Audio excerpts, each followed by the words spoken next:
Extreme damage in the BC interior. It's been a lot of years since I saw a flood this bad. Bridges breached, hotels evacuated, dozens of homes submerged. The battle against rising floodwater. Also tonight, the new threat on the Fraser River. We're seeing water levels rise higher, earlier, and more quickly. The stream flow advisory for the Lower Mainland and the properties that could be at risk. And Vancouver's new pitch that might be tough to swallow. Will the city really ban plastic straws?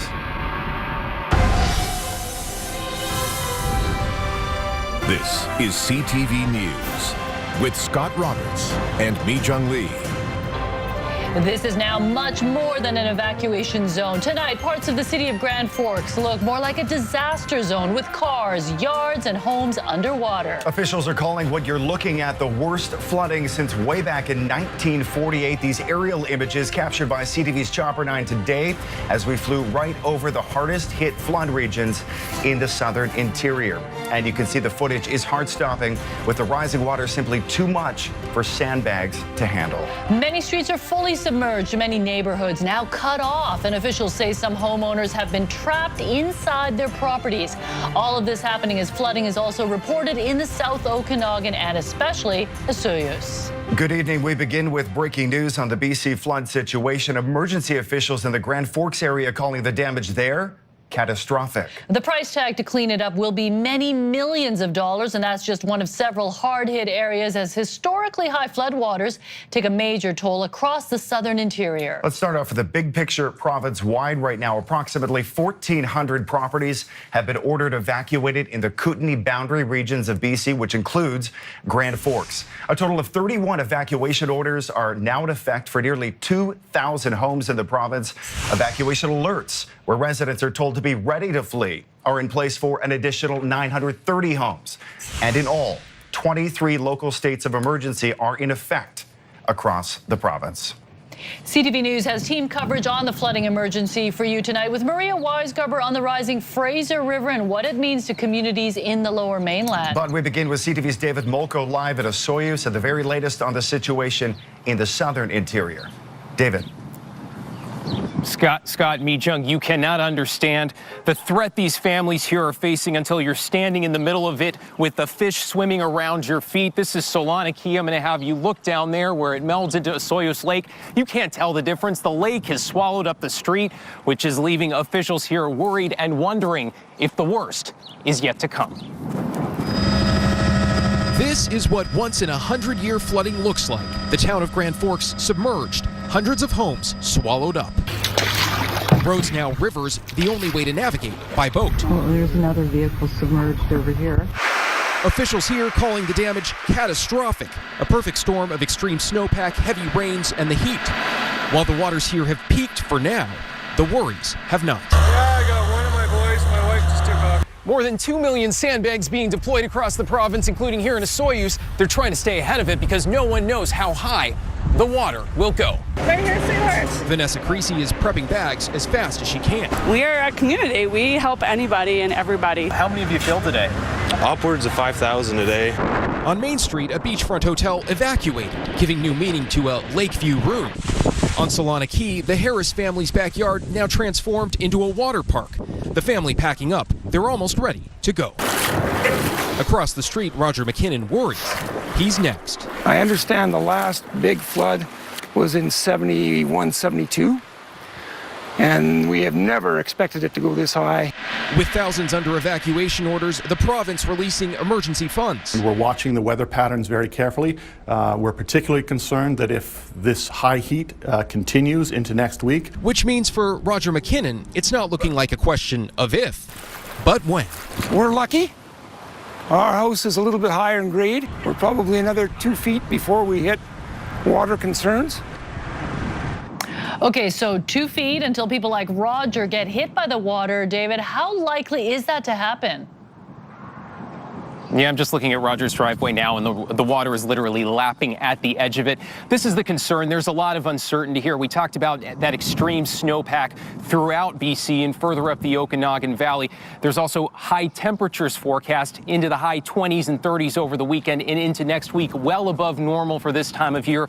All of that is the reason no one here is wasting any time getting ready, just in case. Mi-Jung. Thank you, David. Well, let us take a more comprehensive look now at the flooding situation in Osoyoos, where David was just standing. As we mentioned earlier, CTV's Chopper 9 surveyed much of the flooding across the southern interior today, and you can see from these images just into the newsroom of the Osoyoos area how much damage we're talking about. Take a look at how the lake and the rivers that feed it are swallowing up properties and flooding lower levels of many structures. Some roads are also underwater. The damage here is not as bad as Grand Forks, but it's still a very serious situation. We have been reporting extensively on the opioid crisis in our province, but we've never told you a story like this. CTV News has learned pregnant, drug-addicted women aren't just living on the streets of Surrey. In some cases, they're actually giving birth on the sidewalk. CTV's Michelle Murrow has the story. It's not much, but for Tamara Ashley, this is home. So I've been mostly homeless since I was 16, off and on down here. The 31-year-old is battling addiction and working on the streets. She's also more than 6 months pregnant. It's scary, right? It is. It's really scary to be pregnant out here. A scary situation, but not an isolated one. This woman, who did not want us to reveal her identity, a meth addict who is pregnant with twins. Yeah, I do worry. I worry a lot. We also met Jolene Mann, who says she gave birth to a baby girl on a Surrey sidewalk in December. It was just so quick, and I was panicking, and I just didn't know what the hell to do, and I was like, oh my God. Her baby arrived before paramedics. I wrapped her up with a hoodie and put her as close to me as possible. Her infant now in foster care as she works to get housing and stay clean. At night, outreach workers try to connect with homeless women here, including pregnant women like Tamara. She's not here? They also offer women food and supplies from the back of a van. Are you good on harm reduction supplies, sweetheart? And a listening ear. How are you? We just access the women and let them know about our programs, our transition houses. There's a lot of people that know us, and then they come to us when they need to. There is a shelter in Surrey for women who are homeless and pregnant, but I'm told that shelter is always full. It's terrible to have to turn anyone away. Maura Gowans is with Maxine Wright Place, a 12-bed facility for pregnant women facing multiple barriers. A lack of space means they turn women away almost every day. There's just a huge need for this, and there's not enough resources. Women can stay here until their babies are 6 months old and they're transitioned into other housing. There's so many success stories. She's kicking a little bit. Tamara wants off the streets before her due date, but is getting medical care as she tries to wean herself off drugs. Her plan, that her mom will care for her baby after it's born until she can turn her life around. Michelle Bernoro, CTV News, Surrey.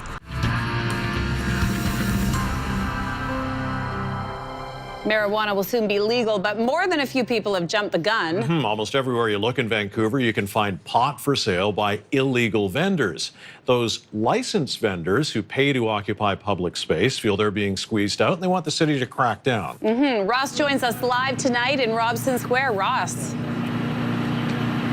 This is supposed to be a family-friendly square, and no matter what your issue is on pot, there is a public health issue surrounding this. Take a look behind me. Pot food or edibles being sold out in the open and on the street, and no one is monitoring to ensure it's safe.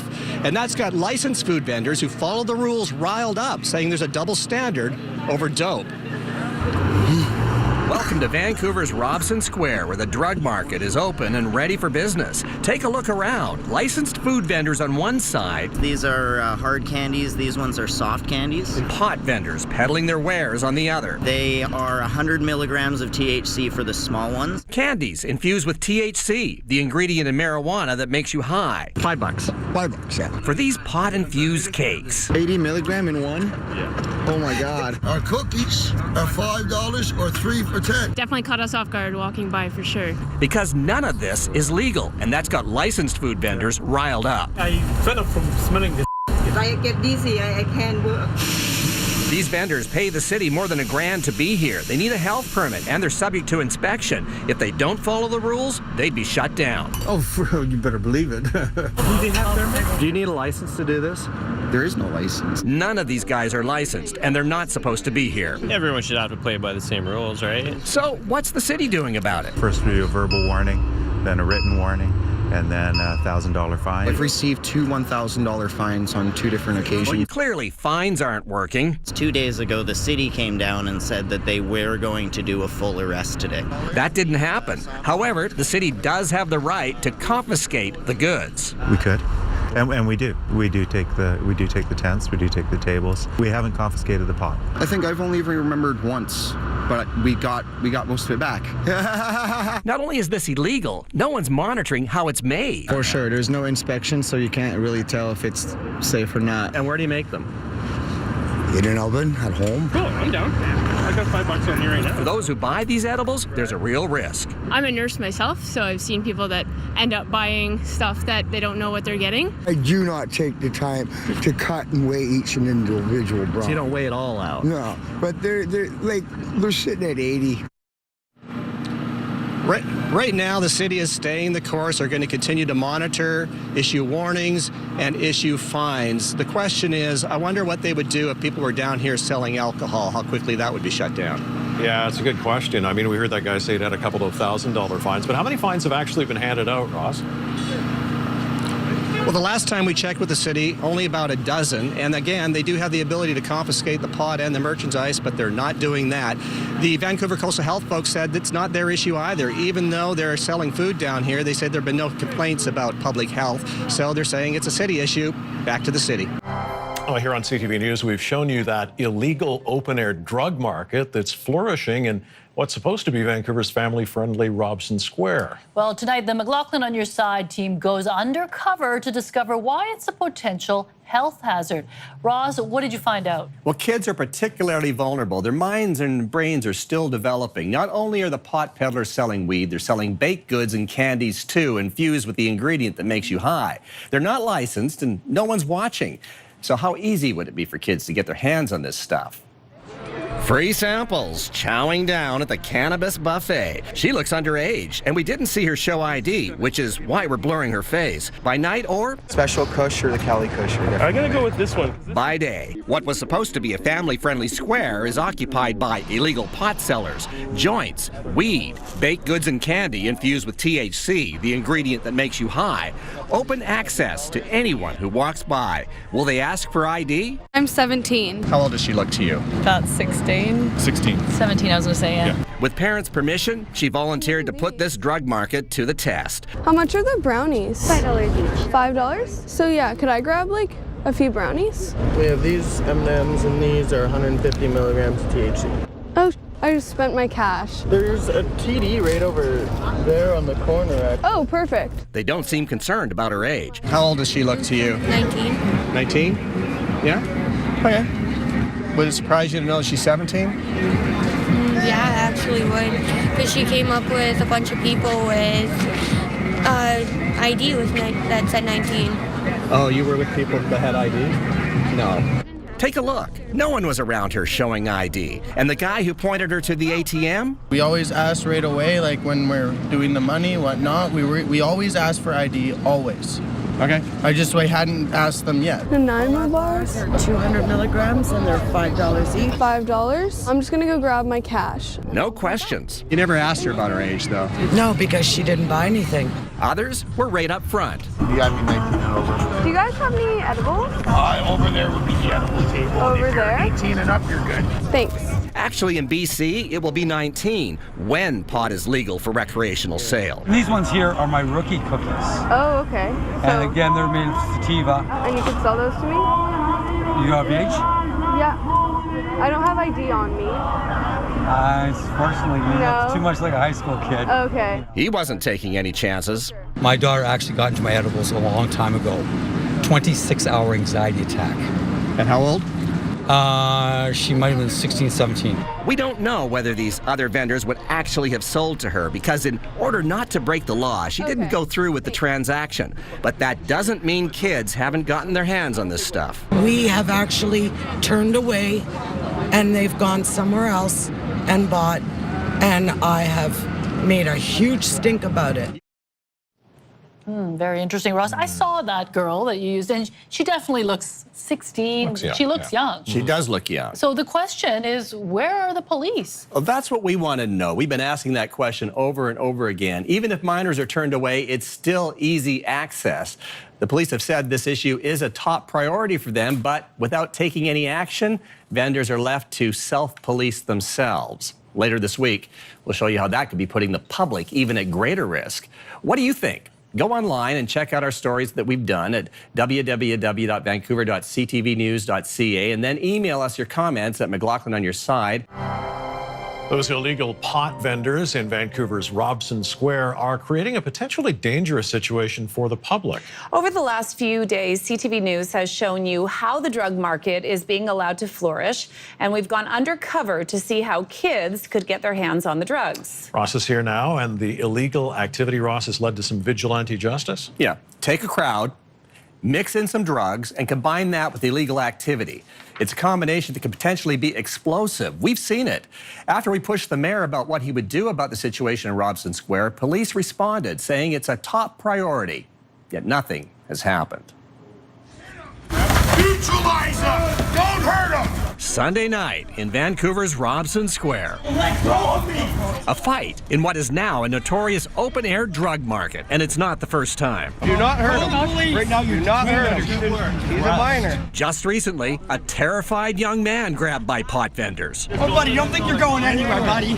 And if you hit me, I will defend myself. Accused of stealing their pot. It was one of my jars. He's a regular seller on Robson Square, and pot vendors like him assured us they wouldn't sell to kids. But as you can see, his stuff is all laid out for the taking. And then, yoink, gone. Why power to the potheads? I actually want to leave.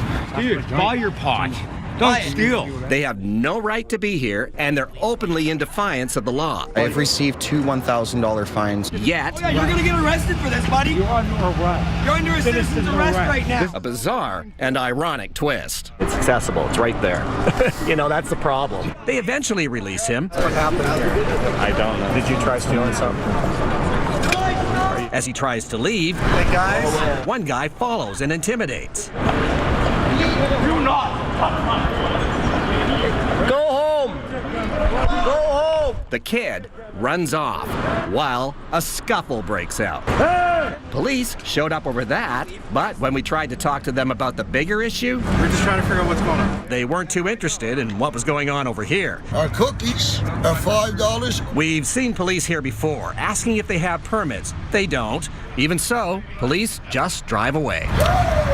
The police do have limited resources, but their own drug enforcement policy says laws should be enforced if drug activity interferes with the lawful use or enjoyment of the space, or if it contributes to street disorder, they'd move in. Perhaps word from the top. It's been a really tough issue for us to manage. Their own enforcement says that if it interferes with legal use of a public space, then they'll move in, and that hasn't happened. Yeah, stay tuned. We will. Hopefully next time it won't be worse. We don't want to see you down here again. Yeah. What's up? Because next time, it won't be attempting to call the cops and just give you a kicking. Hey, you got an ID on you? On video, we also heard that teen admit that he's purchased pot on Robson Square. What do you think of this? Go online and check out the stories we've done at www.vancouver.ctvnews.ca, and then email us your comments at McLaughlin@ctv.ca, and tomorrow we'll follow up with what you have to say, and we'll also hear from some of the businesses in downtown Vancouver, hear what they're saying about all of this.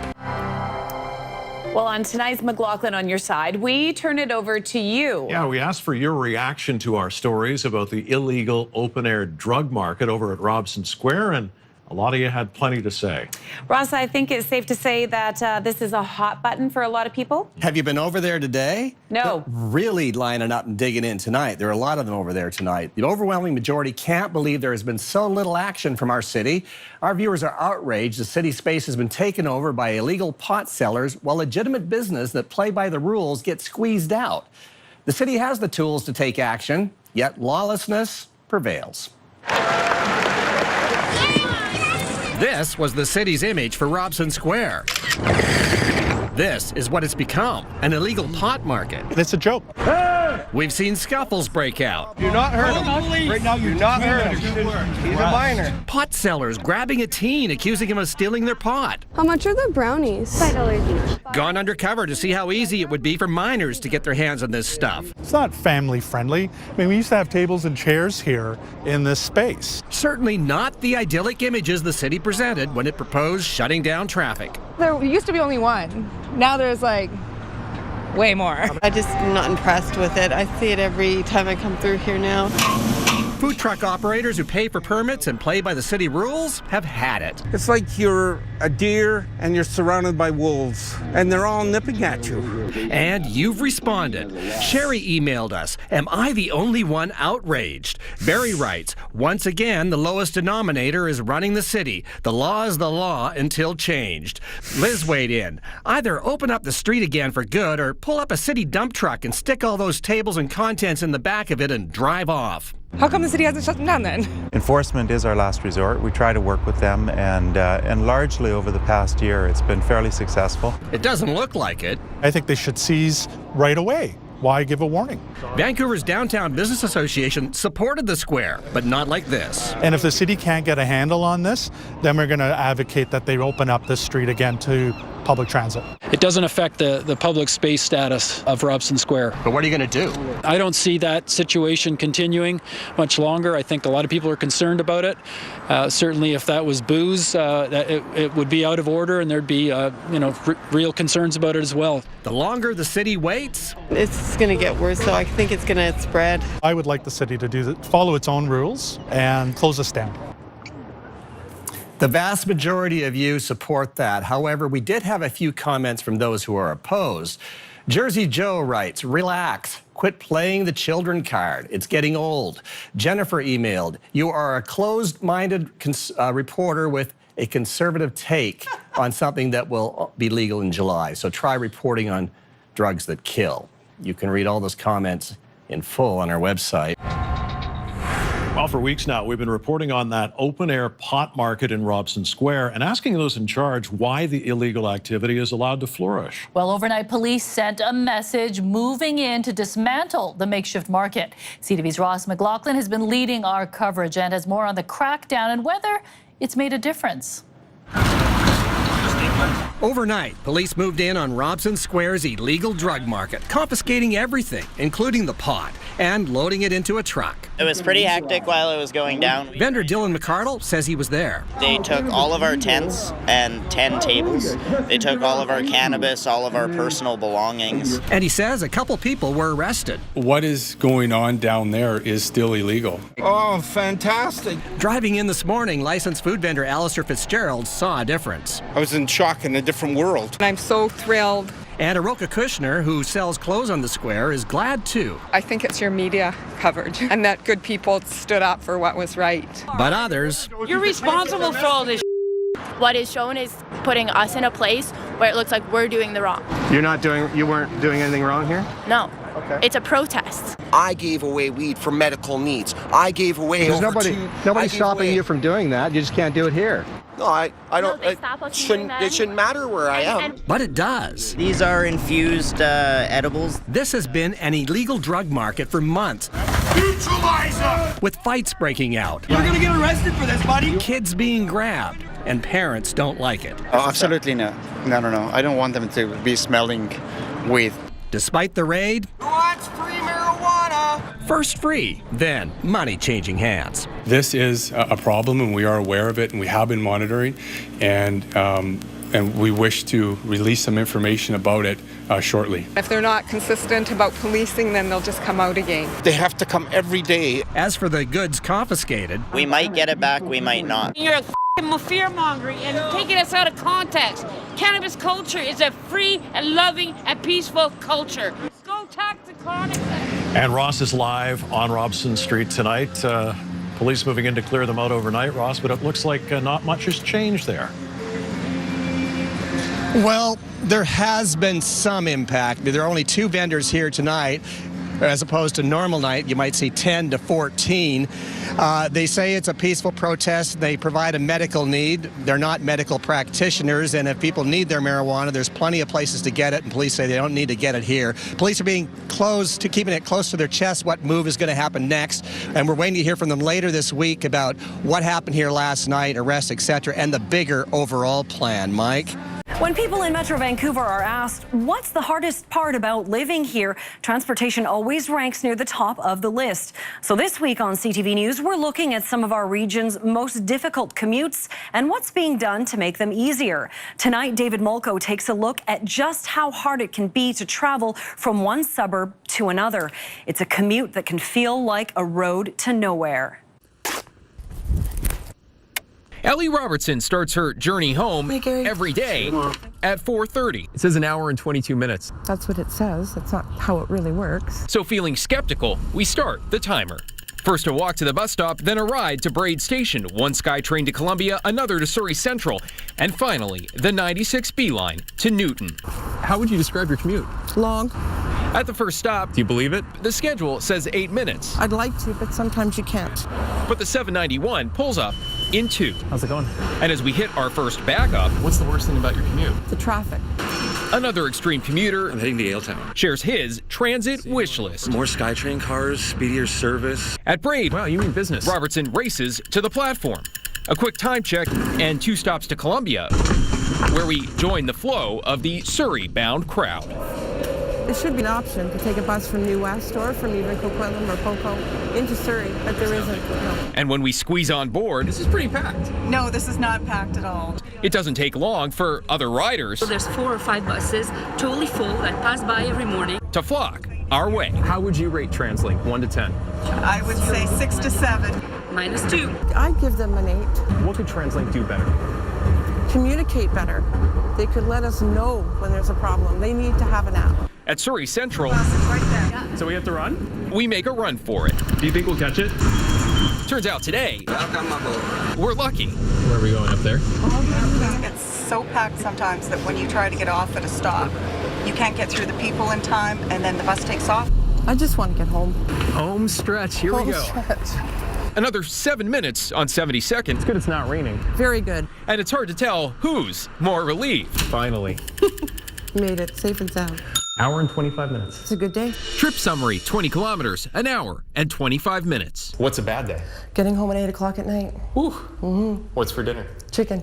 Ah, perfect. Yes.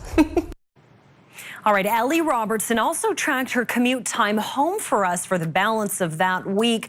It got worse. On Tuesday, her commute was an hour and 45 minutes. Wednesday, an hour and 50 minutes. And Thursday, over 2 hours. And remember, that's only one way.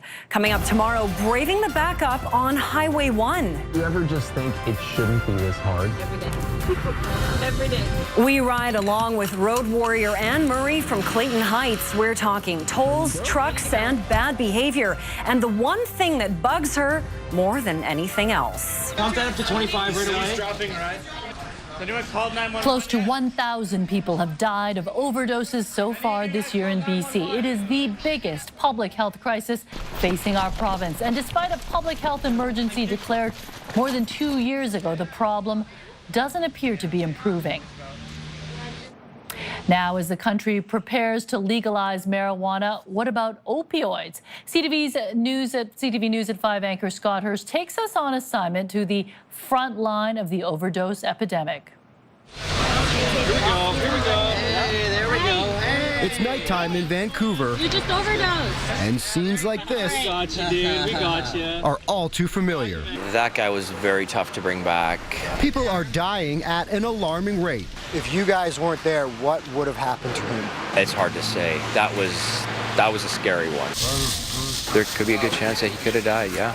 We're on assignment with Street Saviors, a volunteer group patrolling the downtown east side for the past 2 years. How many lives do you think you saved? Over 200 now. This is the epicenter of a public health emergency. The sirens seem to blare constantly, a dizzying reality that for the uninitiated can be overwhelming. Too many people are taking drugs and ending up like this. Drugs aren't like the way they used to be. It's not safe. It's poison now. An opinion echoed by Vancouver Coastal Health's Dr. Mark Lasician. The drugs are so toxic now that anybody could possibly be exposed. In 2017, illicit street drugs on average killed almost 4 people every day across BC, and this year is not far behind that pace, prompting calls for serious drug reform. As a society, we've decided to do that with alcohol and tobacco, and we're moving towards doing that with cannabis. We could also do it with opioids. If this is the only thing that comes to mind when you think about the overdose crisis, a dark, dirty alley where people are just shooting up and dying on the streets, you're wrong. Opioids are not just a downtown east side problem. It's only a small part of the troubling picture.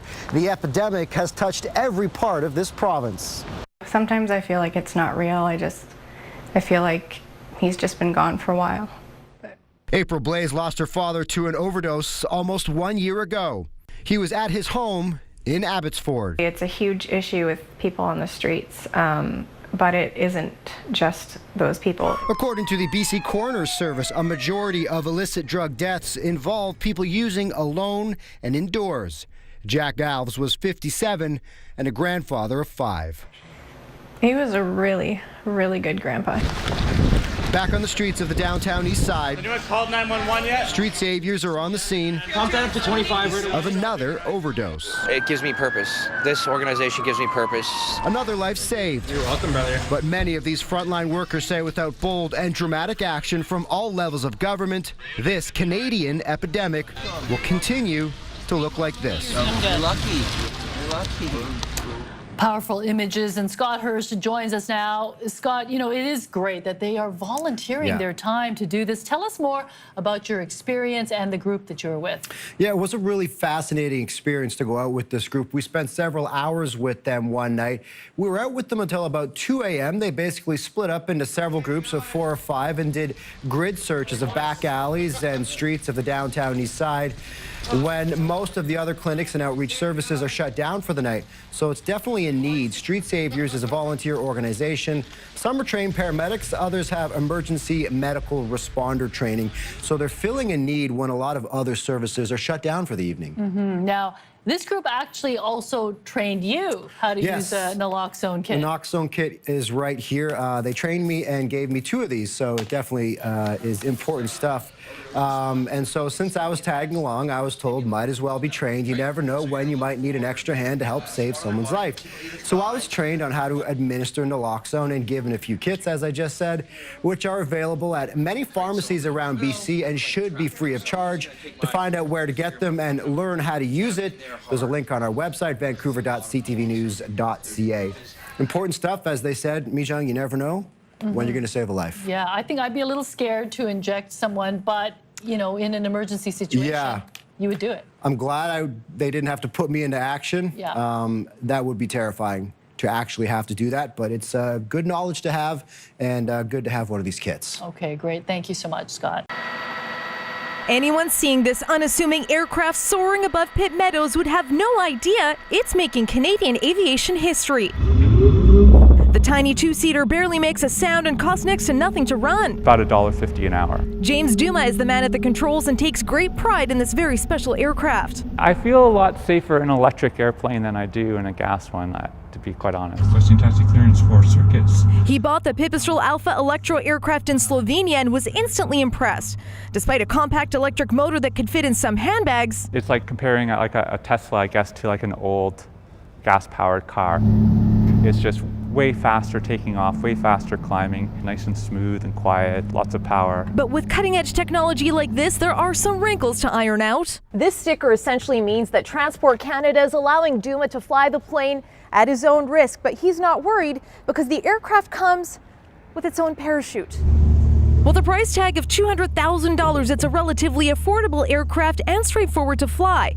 The type of revolutionary technology that could get a lot more people taking to the skies.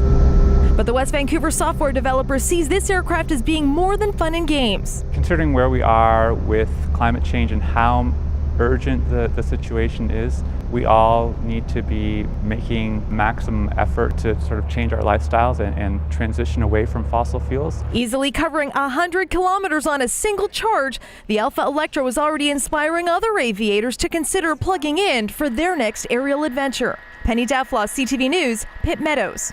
His football coaching career has spanned decades, where he's lived across North America and studied every position in the game. Now, Jeff Reinebold, who is the Lions special teams coordinator, is focused on helping to turn the Lions into a winning team. But when he's not on the field, you can find him at the beach. Christina Haydanis has more.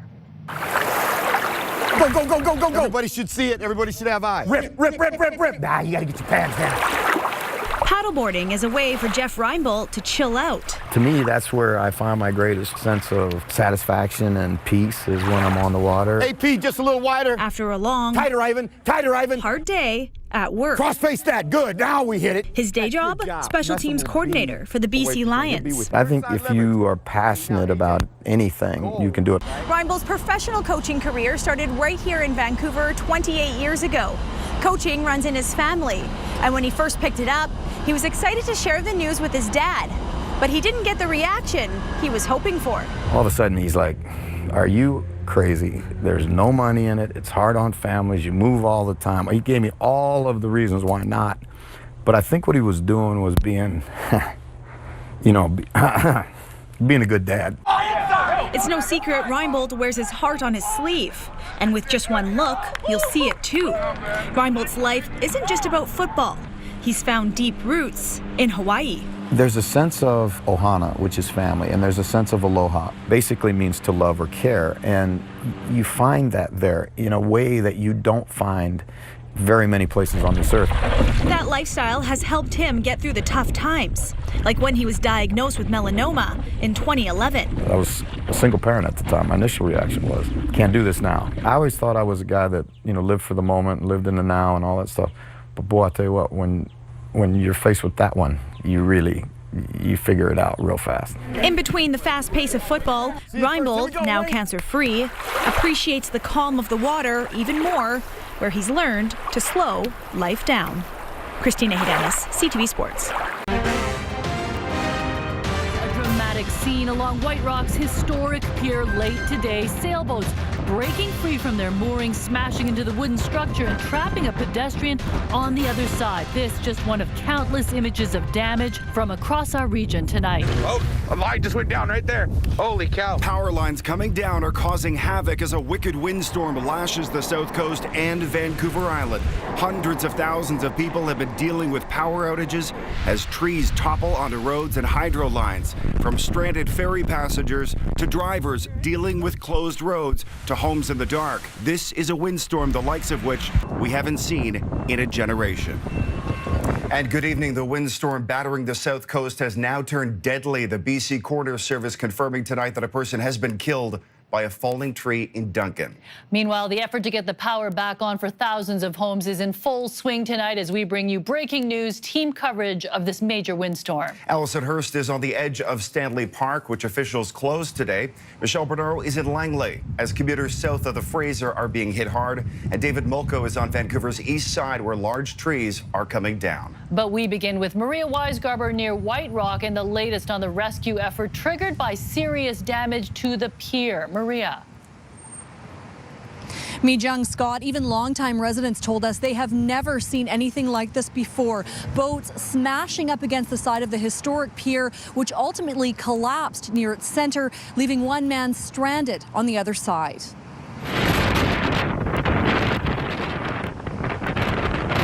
The calls started coming in around 2 this afternoon. Witnesses described boats coming loose and hitting the side of the pier. The waves were incredible. And then at some point, the pier started to buckle. People were seen running to get off. The RCMP say they had officers trying to get everyone to safety, but it was too late for one man. Part of the popular walkway collapsed, leaving him stuck on one side. People were lining Marine Drive, many with cameras and cell phones out, watching as giant waves kept rolling in over the broken pier.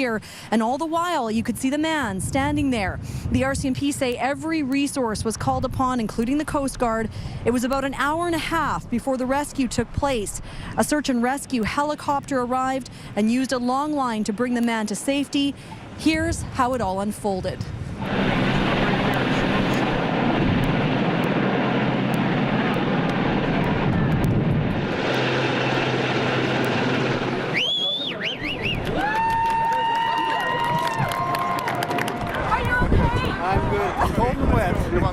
He was out walking, is my understanding. As were other people, and we received calls that people were concerned the pier was going to collapse due to boats crashing into it.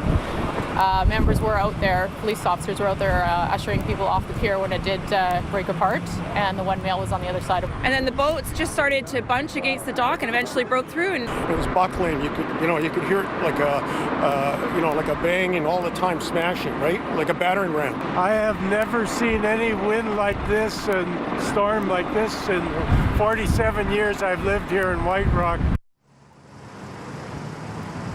And this was clearly a pretty shocking sight for residents here, watching part of this pier that is such a big attraction for the city collapse into the water in the wind and waves, and prompting this rescue, which thankfully ended well. Maria Weisgarber reporting live tonight from White Rock. Let's go to the corner of 12th and St. George in Vancouver now, where David Mulco is live tonight. David. Yeah, guys, I'm going to step out of the way here and give you a look at this. It is really touch and go. The entire block evacuated. Every 30 seconds, we get an enormous gust of wind out of the east. Residents watching the trees that have already come down and hoping their homes aren't next. I heard the second tree go down just as I was getting out of my car. So there's a big crunch. And this is what John Walsh saw. Not one, but two 50-foot giants perched precariously across the rooftops. Heather Berry lives in the middle. Really hoping that the tree doesn't come down on our house. East 12th was quickly roped off, neighbors staring at the sky as every gust through the branches and boughs sent a fresh shudder. It's either a matter of time or we get lucky. Elsewhere in Vancouver, wild winds in the east left this scaffolding dangling by a thread. And in the west, knocked down power lines, sending up smoke. Sparks not coming down and In Richmond near YVR, branches buried not one vehicle but two. Somehow no one was injured. Look at this, the roof is completely mangled. Over there, pieces of the tree inside the truck. The paramedics call this guy lucky. Storm surge whipping the dock in Tawasin as hopeful passengers headed for the island were turned away starting at dawn, and the cancellations cascaded. If they sail in something like this, you're going to have everybody throwing up all over the place, and I wouldn't want to travel with that either. BC Ferries calling it the worst storm in 8 years. A few choosing to wait it out. Well, back along 12th Ave, those who live along this stretch weren't given a choice. What's going through your head right now? Wish me luck. And back live now, the gusts of wind, the rain coming down now. It is not clear if anybody is going to be able to go home tonight. The experts are out here. The arborist is out there. They're looking at these trees. They might need a crane. They'll need something to cut them up, but they can't do anything until the wind stops. Scott? Okay, David Mulco with the damage in East Vancouver tonight. To the Valley now, where CTV's Michelle Murrow is live at 264th and Highway 1. And Michelle, falling trees have also caused some serious problems out there. Yeah, that's right, Mi Jung, and gusts of wind still coming and going here. Earlier today, those strong winds downing trees, sending branches flying and making for a very dangerous situation. The sirens could be heard all day. This ambulance rushing to an accident after a tree came crashing down onto a car on Highway 1 near 264th Street. Tree came back, just caught the end of his hatchback. He swerved, almost went in about 60 feet over into the other coming highway, swerved for another couple hundred feet. Witnesses say the vehicle lost control, ending up here, motorists stopping to help the injured driver, a woman, until paramedics arrived. We laid down some blankets and laid her down, put my sweater under her head. Yeah, really scary. Then I just tried to stop this way, try to help her. Other witnesses working quickly to move the tree off the highway, even using a truck to push debris, worried someone else could get hurt. It was gnarly, scary. We got to get out of here because if another one comes down. Earlier in Surrey, a worker at Pacific Academy was injured when a tree toppled over. The chances of that happening are so slim. Yes, he was wearing a protective helmet, so that was a good thing for him. Emergency Services says the worker was taken to hospital in serious condition. Winds also fierce in Abbotsford. Trees on vehicles, on a home. a roof even blowing off a barn. All over the region, falling trees were a problem, backing up traffic along the highway and leading to widespread power outages that shut down businesses. It's had a big impact for us. We've actually sent about, I guess, maybe 25 people home. Without computers, we're dead in the water. The winds have been fierce and destructive, and they're not over yet.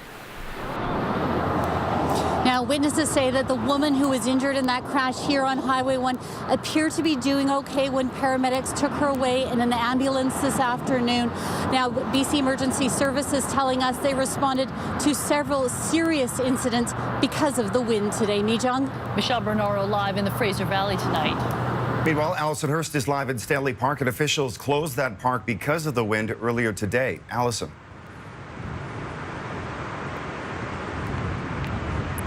Scott, this wind continues, and the storm certainly has been no joke. There was a tree actually blown over right across the Stanley Park Causeway. Let's show you that first. This was earlier this afternoon. A massive trees came crashing down onto Stanley Park Causeway, spreading debris right across the road, even causing some slowdowns. The Vancouver Park Board then closed the entire park and had park rangers redirecting traffic and pedestrians at Pipeline Road roundabout. The closure of Bright Nights caught some families off guard, and the park board says they are going to keep Bright Nights closed this evening. You can see the wind is still blowing, though they have reopened the park and the seawall. Scott? All right, thanks very much, Allison. On Vancouver Island, high winds pulled trees down in Port Alberni, severing multiple power lines. Rising water causing more mayhem in the Alberni Valley, with the First Nation declaring a state of emergency. On the South Island, in Saanich, a massive tree fell on a moving SUV. The driver was not hurt. Few seconds. If I'm there, just like boom. The winds sparing no water route off the island. The Clipper to and from Seattle was shut down. Even the Coho ferry to Port Angeles was landlocked by weather for the first time in 22 years. For those trying to travel by air, the storm surge also canceling flights from Victoria's Harbour. There were also delays, cancellations, and bumpy landings at the Victoria International Airport, where power was briefly knocked out. And winds were gusting when fire broke out this morning at a home in Coquitlam. One person and some dogs were inside, but they all managed to get out safely. Fire crews knocked that fire down before the wind could spread the flames. Let's go to our breaking news center now, where Julie Nolan is keeping track of the very latest power outages. Julie? Yes, Mijong, this terrible storm has caused power outages and problems for over 300,000 customers, and it seems to be getting worse by the hour. Right now, more than 160,000 homes and businesses across the Lower Mainland and the Sunshine Coast are in the dark, and on Vancouver Island, it's just as bad. Over 140,000 customers have been affected there. Hydro says it is working on the problem. However, many customers will be without power until tomorrow, as some repairs can't happen until the weather calms down. BC Hydro says it has called in extra staff to try and restore service as soon as possible. In the meantime, if you see downed power lines, be sure to stay at least 10 meters away and call 911 or BC Hydro immediately. We will continue to monitor the situation across the South Coast and bring you all those updates as we get them. Thank you, Julie.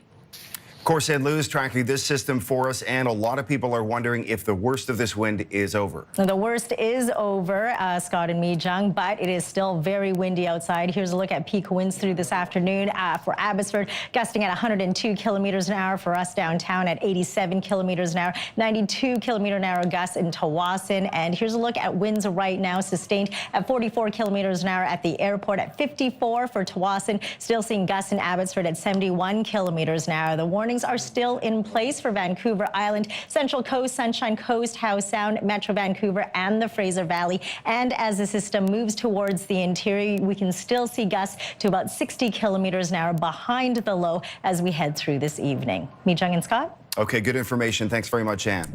Meanwhile, from video of boats smashing into the pier in White Rock to trees down all across Metro Vancouver, we've got extended video of the windstorm on our website, CTV News Vancouver.ca.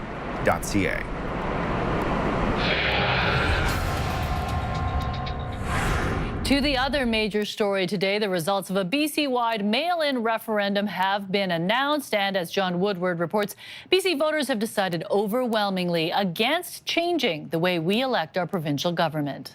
The public has spoken. And spoken decisively, turning down a chance to change how we vote. 61.3% voted to keep the existing first-past-the-post system, and just 38.7% voted for proportional representation.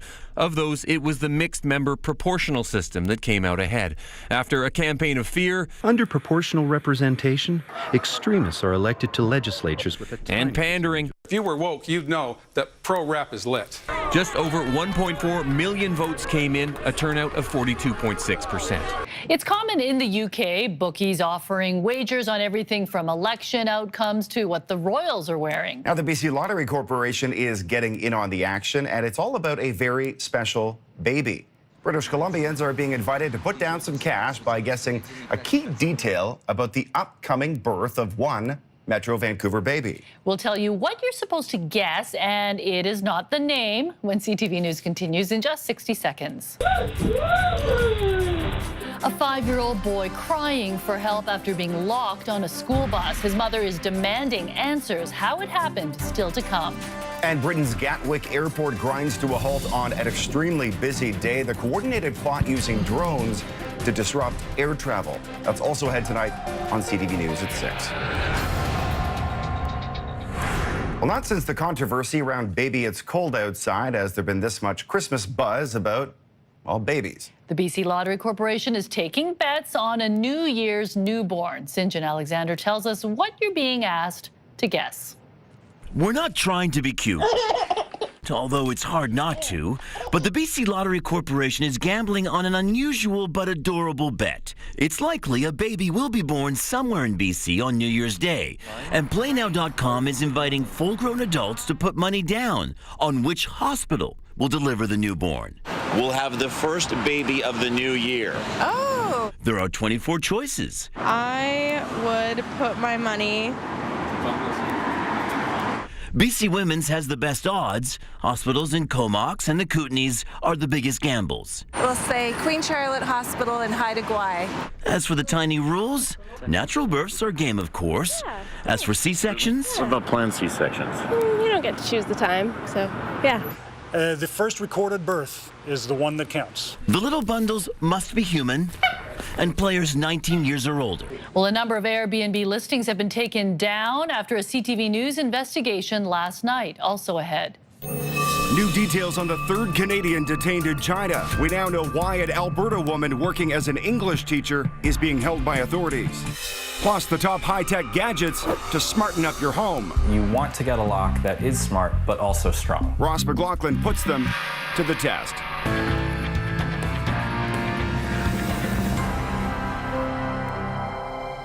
First, there was the smartphone, but that was just the beginning. Now we've got smart doorbells, locks, thermostats, security cameras, and the list goes on. If that's enough to make your head spin, Ross is here with an education on how to make your house even smarter. Ross? You know how it all started, right? No. Clap on. Clapper. Boy, we've come a long way. There are so many high-tech devices out there designed to make your life easier. Now, you just have to figure out how to use them and make them all work together. Good morning.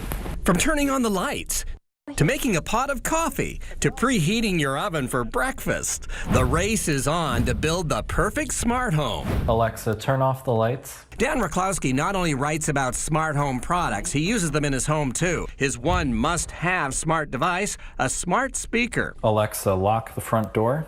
Smart speakers make it very easy to connect all these different products. Okay. To use a smart speaker as your control center, you'll find three main options: Amazon's Alexa, Google Assistant, and Apple Siri, available on the Apple HomePod. Consumer Reports has also put other smart products through rigor testing. For example, smart locks still have to pass the same break-in tests as traditional door locks. You want to get a lock that is smart, but also strong. This recommended Schlage Sense smart lock stood up to kick-in, picking, and drilling tests, and connects with any of the three smart speaker assistants. Hi, Dan. Can you let me in? in. Another option for your doors? Video doorbells. You can see who's at the door, and some models even work with smart locks remotely to open the door through an app. Need even more smarts? You want to try adding smart cameras inside and out. They can record a break-in or your pets breaking the rules when you're not home.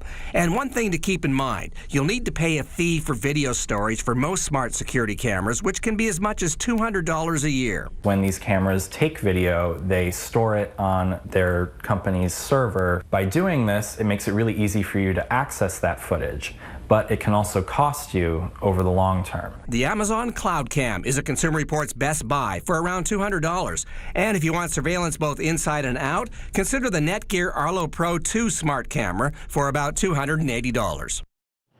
And something else to consider, smart smoke detectors. They can send alerts and turn on the lights when the smoke alarm goes off, but they could be smarter. Consumer Reports says these smart detectors currently available on the market right now only detect one type of fire. They recommend then you get the not smart detectors, the dual sensor detectors that detect both smoldering and flash fires. And we're not talking about carbon monoxide and smoke here. We're talking about flash fires and smoldering. So we're talking ionization and photosensitive, photoelectric sensors, both combined into the.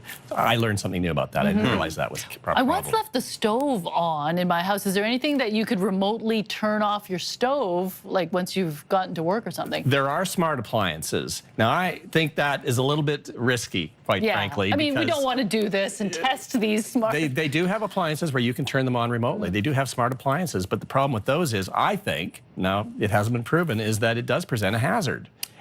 You get Wi-Fi breaches and that sort of thing. Somebody can turn on your appliance and you're not there. I think it's a bit risky. Well, they've thought of everything, certainly. And I saw a Clapper commercial the other day, so they're still selling that. Scott wants a Clapper. That's as smart as you're going to get, is it? All right, Ross, what's coming up tomorrow? Well, get out the vacuum. We're still in the home.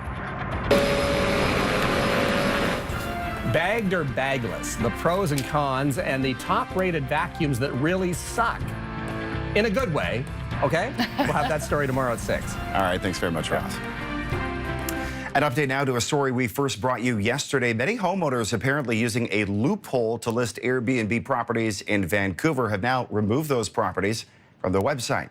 Dozens of the listings claim to be outside Vancouver, but the pictures and other details clearly show the suites are inside the city in a possible effort to avoid scrutiny from city investigators. Today, Airbnb says while the listings have been removed, it's not the company that did so, but the users themselves. The vicious weather across the south coast has battered homes and brought down trees in every community. Here in Vancouver, CTV News caught up with one homeowner who narrowly escaped being crushed inside her own home. Julie Nolan joins us now from the Breaking News Center with more on that. Julie?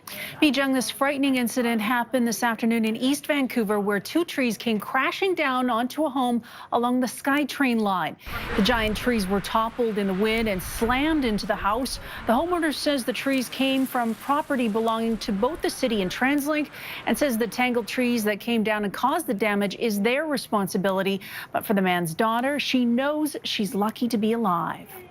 I heard a big thump. I was actually sleeping in the family room, maybe 10 feet, maybe 5 feet away from where the tree came down. The homeowners, they say, like so many others tonight, can't go back into their home because it's unsafe and don't know when they can return and who will pay for the damage. The homeowners say they, like so many others tonight, don't know where they're going or where they'll be staying or how long it will be before they can return home. And we also want to update you on the latest BC Hydro outages at this hour. The situation is still very bad around the South Coast. Almost 170,000 hydro customers around Metro Vancouver and the Sunshine Coast are still without power, while over on Vancouver Island, it isn't any better. More than 140,000 homes and businesses are still in the dark. A Hollywood actress is speaking out after being paid $10 million following sexual assault allegations against her co-star. Plus, she should have actually got up and done her checks. A bus driver leaves a sleeping 5-year-old child on board. His panicked effort to get off and find help. Next. Still to come tonight on CTV News at 6, The Last Word with Mike McCardle. Outrage today after a 5-year-old boy was left stranded on a school bus. Surveillance video showing just how frightened he was when he woke up alone. And his mother, as you can imagine, is now demanding answers. A Tennessee bus driver has been fired in the wake of this heartbreaking video. Let's get to Anne. And what a crazy day. We've had several wind warnings actually in the last few days. Yep. But this one was definitely the most devastating. Yes, very windy, and the wind warnings are still in place. Right now, we are still seeing sustained winds at 39 kilometers an hour for downtown Vancouver, at 50 kilometers an hour for Tsawwassen, and in Abbotsford, you're seeing winds from the south at 41 kilometers an hour. Slowly moving towards the interior right now. And we'll take you backstage here at CTV as Mike McCardle brings you the last word on how people behind the cameras are decorating for Christmas. It's coming up. First, though, Julie Nolan has an update to the storm. Julie. Yes, Scott, it's been a wicked day for weather, as we've been hearing all hour, and hundreds of thousands of BC Hydro customers are affected. It's been a worsening situation for some, even over the last hour, now sitting in the dark tonight. It's due to power outages from fallen trees like this cross-border timber that came down from Point Roberts into a Tsawwassen homeowner's backyard. We'll be tracking the situation through the evening, plus how it's affected ferry travelers between here and Vancouver Island. Now, BC Hydro, by the way, is making some progress restoring power around the South Coast, but more than 140,000 customers around Lower Mainland and the Sunshine Coast remain in the dark. And on Vancouver Island, the number of customers without hydro seems to be on the rise. We'll have much more and a complete wrap-up of all of your local news tonight at 11:30, right after CTV National News. All right, thanks very much, Julie. Going to be a long night for those hydro crews, but they're doing good work out there, the best they can. Definitely. Well, Christmas, believe it or not, is just 5 days away. And here at our CTV studios at Robson and Burrard, a lot of us are getting into the spirit. Here's CTV's Mike McCardle with the last word on the Christmas festivities taking place behind the scenes. You may have seen this. It reflects in the glow of the morning and evening and noontime stars. You're gonna like this one. But you haven't seen these, the behind-the-scenes trees for the behind-the-scenes people. Backstage, it's organized chaos. But for Janine, her tree means all is calm. It's small, but it brightens my life. Further down the hallway of creativity is Michelle. I wanted to Christmas up my edit suite. Here we Do go. you remember when you got them, how long you had them, or you just get them, or? These lights? Yeah. Oh, I've had these for at least 10 years at home. Sometimes the lights reflect on harshness, sometimes not. And also in the hallway, Sabrina comes Merry Christmas! with a present for Vin's son. Thank you so much! This is huge! The present is bigger than Owen, the prince of the Christmas party. And more sedately, James, chief editor, and his tree that never seems to grow old. I have had this tree for probably close to 30 years, believe it or not. Yes. When I moved out of home and I was a lonely bachelor living on my own in a basement suite, I needed a Christmas tree. And I got this $2 plastic Christmas tree. And it has stayed with me ever since. Aww. Now back to that tree that Carl brought down. Cameraman Steve says something's wrong. He's going to make it right. And the hallway is bright. Mike McCardle, CTV News. I gotta say, the editors are way better at decorating than reporters and anchors. Than anyone Like, in we're this lame. office. Yeah, the That editing hallway's hallway, the best. definitely the most festive They place win. here Yeah. at CTV. I want to know what Vin's son got. That was a pretty big gift. I know. Pretty good. Looks like a drum set. We'll find out. We'll find out Christmas Day. Thank you for joining us. Julie Nolan will have your full coverage of the storm and the cleanup tonight at 11:30. Have a good night.